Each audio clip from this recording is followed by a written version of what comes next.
Is it okay today if I tell you a story? Can I tell you a few stories to start with? Story time. Here we go. It was the summer of 1992. I'm the main character in the story. It was the summer of 1992 when I was at Camp Davidson, a place that will always be near and dear to my heart. It was the summer before my senior year of high school, and Camp Davidson was the Assemblies of God youth camp outside of Sisters, Oregon. I had gone there for many years. From the time I was a young child, I had gone to camp at Camp Davidson, and God radically worked in my life in that place, and it was a beautiful, beautiful thing. And so here I am, 17 years old, getting ready to start my senior year of high school, and I'm at Camp Davidson. And I think there's some more pictures because I want you to see this right here. I'm at Camp Davidson. This is inside the chapel at Camp Davidson. And I'm just going after God. You know, just wanted all that God had for me. And at the end of a service in that summer camp, I responded to the altar, and I was just in front of that girl right there with the really curly hair and is that a blue shirt? I'm not sure. I was like right there on the right-hand side of this picture at the altar, and I'm just seeking God as a 17-year-old young man that wanted to be an architect. I'm just saying, God, I just want more of you. I'm just hungry for you. In a moment of desperation before the Lord, I said, God, I want you so much, I'll go anywhere you want me to go, and I'll do anything you want me to do. And as clear as I'm standing here today in that moment, I knew that God responded immediately to me and said, I want you to be a youth pastor. And so I responded to the call of God to step into vocational ministry as a 17-year-old young man. And from that moment, my life's plans shifted. And eventually, I pursued a bachelor's degree in ministry. And over the years, God transitioned me from a kids pastor to a youth pastor to a family ministries pastor. And that led me to a place where eventually transition brought me to this room in 2011. That's myself and my beautiful wife and our two elementary-age boys, Caleb and Joshua. In 2011, we came here to Ellensburg, and we felt like God was calling us to be the lead pastors at this church. There's 1, 2, 3 of you that were here that day, besides my wife. And in 2011, we began the process, and we came here to Ellensburg, and the Rosen family was elected as the lead pastor of this church. And while the folks in this room, there were 19 of them here that night, while the folks in this room voted, we were in the conference room, and the Rosen 4 voted too. And we decided to come and pastor this church. We felt like God was asking us to shepherd this church into a new season of effectiveness and stability in the community. It was not an easy step, I'll tell you that. But God continually assured us that this was part of His plan and that we were on His mission, not ours. Well, as you know, a little bit of time has passed, 14 years. Here's that family today. Actually, that was in June. I don't know what happened, but they grew up. One of them got married. Well, can I fast forward again just a little bit for you to April of 2022, or excuse me, April 22nd of 2024, 15 months ago. Karen and I were attending the the network conference of the annual gathering of the ministers of the Northwest Ministry Network of the Assemblies of God every year in Coeur d'Alene, Idaho. We've gone to this annual gathering. And we went to the gathering last year, April of last year. And as we went to the gathering, we were really excited. I knew, and there's a picture, I think, of the gathering. It's a large room, 1,000, 1,200 people, ministers, almost entirely in missionaries that show up at this gathering, and we worship God together. We do some business, and we're challenged and inspired. And it was in that gathering that we showed up, and we knew that the theme of the gathering was to the ends of the earth. And we were super excited because our great friend and product of this congregation, Lizzie Vick, was going to be at this gathering. The network had flown her back from where she served God for more than 6 years as a global partner along the Silk Road. And we were super excited to be able to see Lizzie that week. And we were reflecting and just excited. So we sat down. I sat down in my seats at Lake City Church in Coeur d'Alene, Idaho, 15 months ago. And as I sat down, the conference had not started. Just Karen and I sitting, the two of us alone, in a room that's quickly filling with people. And I felt like the Lord spoke to me in that moment and said, Kurt, what did you tell me when I first called you to the ministry at Camp Davidson when you were 17 years old? And I responded immediately, because I've said this many times and you've heard me say this. I said, God, I'll go anywhere you want me to go, and I'll do anything that you want me to do. And as clear as I'm standing in front of you, I felt, and by the way, I don't hear God speak audibly, but there are certain senses and certain thoughts that come into my mind that I know are not of my origin. Come on, you know what I'm talking about? And as clear as I'm standing in this room today, when God said, what did you say to me when I first called you to vocational ministry when you were 17 years old? God, I'll go anywhere you want me to go. I'll do anything you want me to do. And as clear as day, I felt like God responded to me and said, is that still true?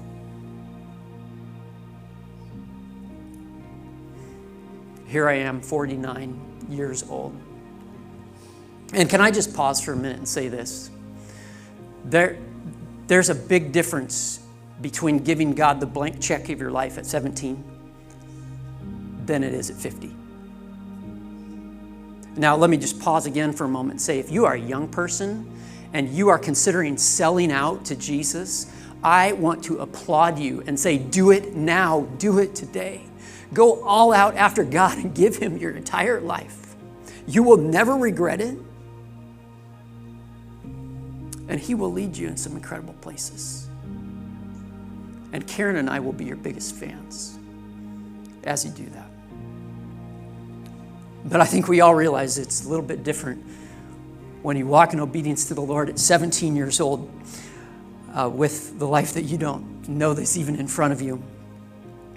And when you say the same thing to the Lord at 50 years old, 49 years old at the time.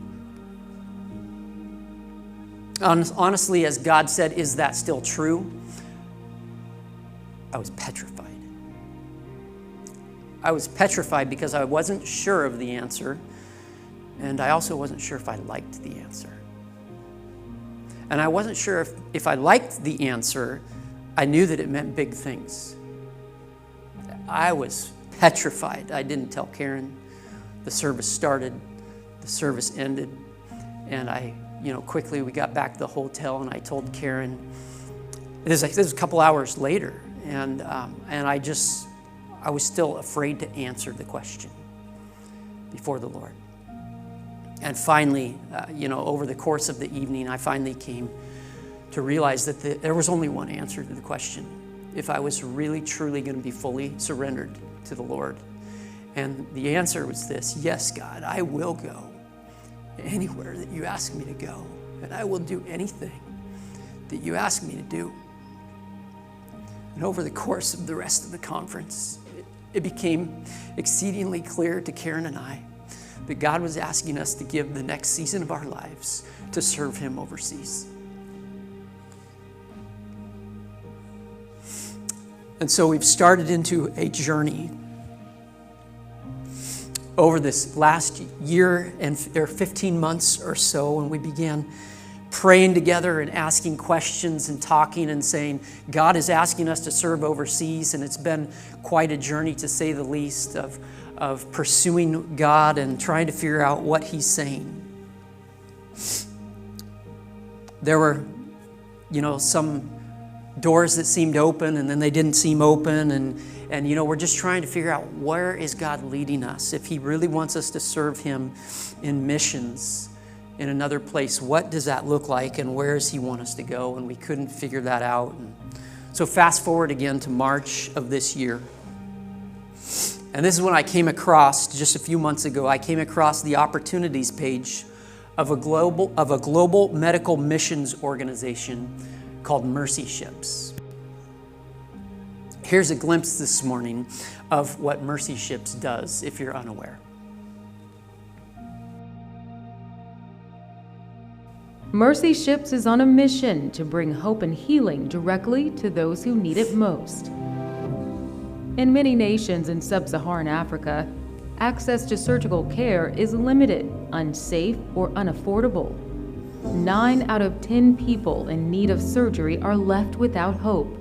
And tragically, every 2 seconds, someone dies because of a surgically treatable disease. Mercy Ships exist to change that narrative by bringing safe and free surgical care and surgical education using the world's largest civilian hospital ships, the Global Mercy and the Africa Mercy. On board, volunteer professionals from around the world treat conditions like cleft lips and palates, burn contractures, bowed legs, obstetric fistulas, cataracts, benign tumors, and more. Meanwhile, Mercy Ships partners with African nations to strengthen their surgical systems through education and mentorship, expanding their capacity to deliver quality care in the long term. Over the past 45 years and counting, Mercy Ships has performed more than 114,000 life-changing and life-saving surgical procedures, trained more than 53,600 medical professionals, and gifted services and material valued at over $1.8 billion. Now, with a 2-ship fleet currently active in Madagascar and Sierra Leone, Mercy Ships will be able to double the impact and provide life-transforming surgical care to more people than ever before. And it's about so much more than numbers. Each number represents a name, a face, a story, and a new hope for the future. Because as followers of the 2,000-year-old model of Jesus, we believe everyone deserves the opportunity to live a full and healthy life. Through a global community of partners, donors, and volunteers, together, we can change the surgical landscape in African nations today and in the future.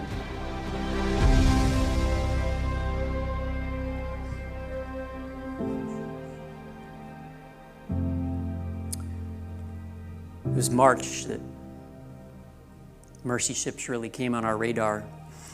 And by May of this year, Karen and I had applied to serve with Mercy Ships, and we were approved. These ships each house a crew of 400 to 600 volunteers, and the people on board are from 40 plus nations of the world, the people who serve. Some of those people are committed to serve on board for 2 years or longer, and therefore are able to bring their families with them when they come to serve. Each ship contains an international academy to teach the crew members' children. Karen has accepted a position to teach in the elementary school and I will be serving as a chaplain or international pastor on board the Global Mercy, which is currently serving in Freetown, Sierra Leone on the west coast of Africa.